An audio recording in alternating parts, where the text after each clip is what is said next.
Ça s'appelle le tourne-pierre.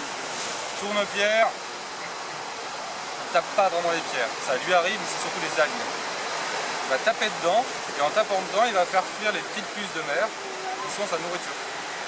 Et d'ailleurs, la majorité de ceux qui vivent dans cet endroit-là, c'est principalement des oiseaux qui justement se nourrissent de ces petites puces de mer.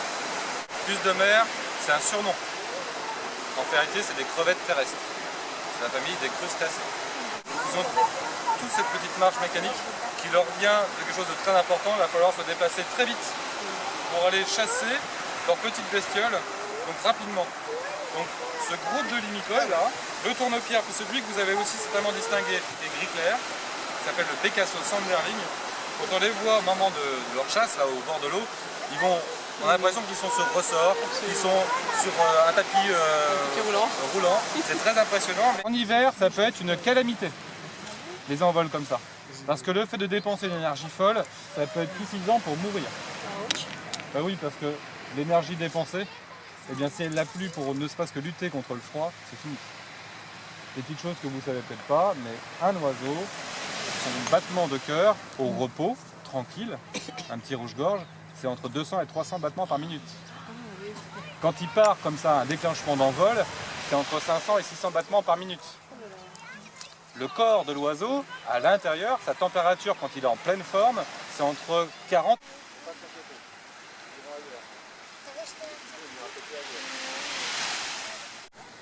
je ne pourrais pas non plus lutter contre les éléments. Donc en fait, les éléments dont on parlait, les formes, les trucs, c'est logique. Toujours en même chose.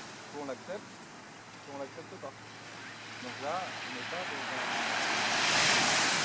Le vécu, on va l'accepter. Pour l'instant, on n'avait pas l'accepter.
Le goéland c'est assez gros, hein, voilà. Alors il y a plusieurs espèces. C'est le marin. Non, celui-là c'est le goéland argenté. C'est celui-ci.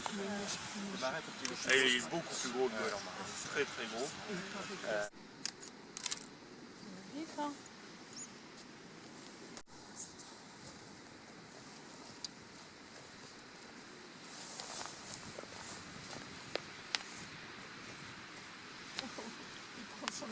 Oui. Il rentre dans le tas. Les oiseaux au bord de mer dépendent de la marine. La marine, c'est ce qui détermine. Ouais, là, il y en a au moins 160 des gens, à peu près. Ouais. Ah oui, donc ça va vite, je vous dis, ils sont l'un derrière l'autre. Oui, c'est ça. Il y a un petit plumage qui se développe, c'est ça? Oui, oui, oui. Derrière le dos, dans le dos, hein, et puis de la nuque, la nuque, derrière une petite plume, Oui. et puis dans le dos, des belles plumes longues et fines.